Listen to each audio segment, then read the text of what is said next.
pessoas estão cheias de traumas. E às vezes quem não conhece fala assim, isso é bobagem. Isso passa. Não, queridos, não é bem assim. Seria muito fácil se fosse dessa forma. Às vezes, uma palavra mal colocada de um marido para a esposa, ele gera um problema muito sério na vida daquela mulher.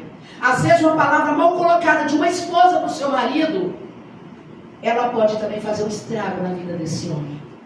Às vezes, uma palavra mal colocada para os nossos filhos, podemos trazer um estrago na vida dos nossos filhos. Então eu creio que Deus tem um cuidado muito grande com a sua igreja. Deus tem tido um cuidado muito grande com o seu povo. E Deus tem dado várias ferramentas para todos nós.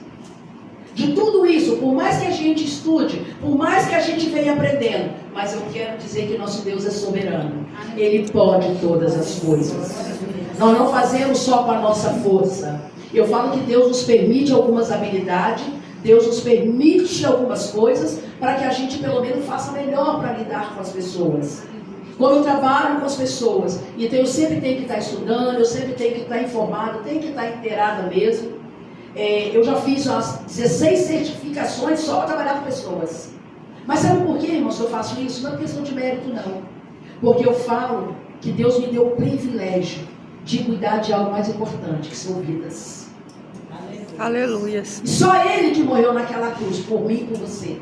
Eu não tenho essa condição para isso. Ninguém aqui tem essa condição. Mas o nosso Deus, mesmo não merecendo, e Ele ainda fala com o Pai, Pai, perdoa porque eles não sabem o que fazem. Porque Ele sabe que nós somos limitados, queridos. Nós não temos o dom da perfeição. Nós erramos muito, né, meus filhos? Nós erramos muito. Erramos, às vezes, tentando acertar. Mas a misericórdia de Deus com a nossa vida, ela é muito maior. E graças a Deus por isso. Amém? Então vamos lá para o nosso tema. Jesus. Oi, irmão, se for pedir muito. Eu estou assim, eu estou quase congelando aqui, irmãos. Porque as pessoas falam assim, ela é forte, coisa não sente muito frio. Oi, irmão, não penso não. Pensa uma pessoa que sente frio, sou eu. Nós estamos aqui, né? A mulherada aqui, nós estamos congelando aqui, nós aqui. Não, eu também estou, irmão, mas né? Mas amém, irmãos. Vamos lá, abre o texto aí, 1 Coríntios 15. Já está aqui, glória a Deus, amém. Então deixa eu colocar minha Bíblia aqui. Vou deixar aqui um pouquinho. Vamos ler juntos o texto, o nosso tema? Vamos lá? Amém? Amém.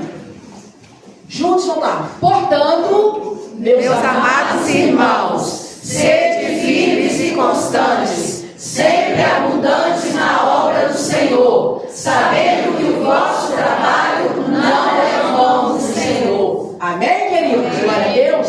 Deus, eu te dou graças mais uma vez. Eu agradeço porque o Senhor nos permitiu chegar até aqui. Nós chegamos aqui não por mérito nosso. Cada um que se encontra neste lugar só chegou aqui porque o Senhor permitiu. Porque o Senhor é o Deus que tem o controle de tudo. O Senhor é o Deus que tem o controle sobre todas as coisas. E que nesta noite, Senhor, eu seja um instrumento na tua casa para falar com teus filhos. E que tudo aquilo que eu venha falar venha direto do trono do Senhor. Em nome de Jesus. Amém. Amém, queridos? Queridos, quando eu estava lendo esse texto, e quando se a gente começar lá desde o início, nós lemos aqui o versículo 57. Mas lá fala sobre a vitória de Cristo sobre o pecado, sobre a morte através de Jesus Cristo. Quando a gente vai lendo o texto. E ali a gente vê uma exortação para nós. Ali nesse texto ele está exortando a cada um de nós a permanecer firmes e dedicados à obra. E a gente percebe que essa passagem, ela está encorajando a mim e a você a ficar firmes e dedicados a essa obra. E quando a gente percebe e vai lendo o texto, ele vai falando sobre a fé, sobre servir a Deus com dedicação, sermos confiantes de que seu trabalho, que o meu trabalho, o seu trabalho no Senhor não é inútil. O que a gente precisa entender, que eu percebo que muitas vezes as pessoas se cansam muito, amados, porque elas ficam querendo reconhecimento o tempo todo. Querer reconhecimento cansa.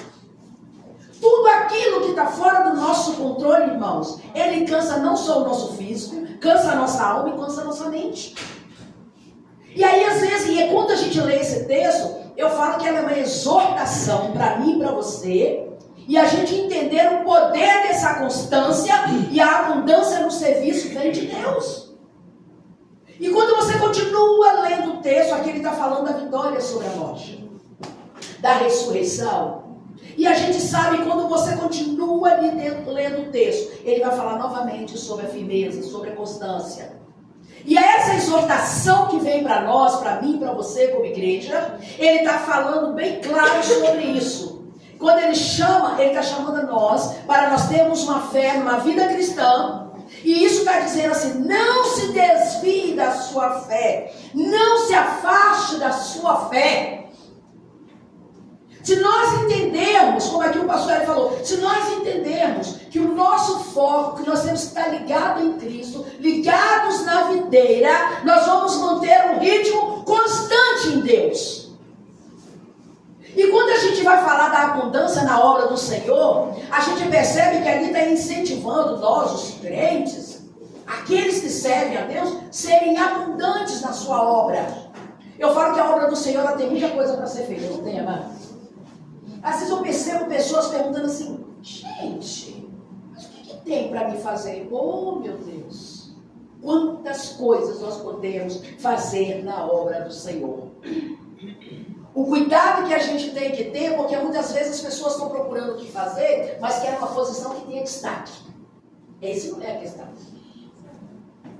Porque nem tudo que a gente faz, tem coisas que a gente faz por trás dos bastidores que ninguém vê, mas o nosso Deus vê. O nosso Deus ele vê. E a paga que vem do nosso Deus para a nossa vida, ela é muito maior e ela não tem preço. E a gente precisa entender, nós que estamos servindo ao Senhor, o trabalho ele não é vão na obra do Senhor, queridos. Seja o que você fizer na obra do Senhor, eu quero dizer para você que tudo que você faz na obra é importante. Glória a Deus. Deixa eu passar o pano no chão, a lavar o seu banheiro da igreja, a limpar alguma coisa, a consertar alguma coisa. Eu quero dizer que tudo que você faz no corpo de Cristo é importante. Aleluia. E a gente precisa ter essa consciência. A gente tem que parar como ser humano de achar que eu só vou ser vista se eu tiver uma posição de destaque. Eu quero dizer que Deus olha para nós com um olhar de amor.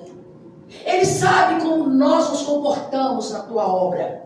Ele sabe quem somos nós, ele sabe quem é você, ele sabe quem sou eu, ele sabe a nossa intenção. Então a gente precisa descansar o nosso coração nesse sentido. Mas quando eu estava lendo o texto, eu queria saber, eu fiz uma pergunta. O que pode nos impedir de sermos perseverantes e constantes? Porque às vezes a gente fala assim, mas o que pode me impedir, pastora?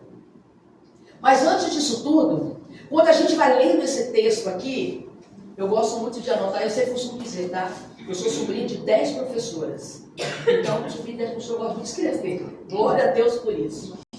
Eu quero dizer e citar, eu poderia dizer eles pessoas que foram firmes e constantes na obra, lá na palavra.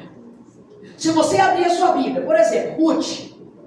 Ruth foi uma viúva estrangeira, perdeu o seu marido, mas ela mostrou-se perseverante, porque ela mostrou sua lealdade à sua sogra Noemi. E ela foi recompensada por isso.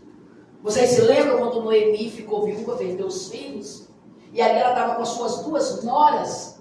E aí ela chegou com a sua maior boa vontade e falou assim, olha, vocês 2 voltem para o seu povo. Voltem para a parentela de vocês. Eu não tenho o que fazer, eu não tenho nem mais filhos para casar com vocês. Uma decidiu e foi. Mas Ruth foi aquela mulher de lealdade. O que eu quero dizer? Uma mulher, um homem constante e firme, ele é leal. A lealdade acompanha essa pessoa. Ela é leal à casa do Senhor. Ela é leal às pessoas à sua volta. E Ruth foi essa pessoa que agiu com lealdade com a sua sogra. Ela poderia simplesmente ter voltado para a sua parentela.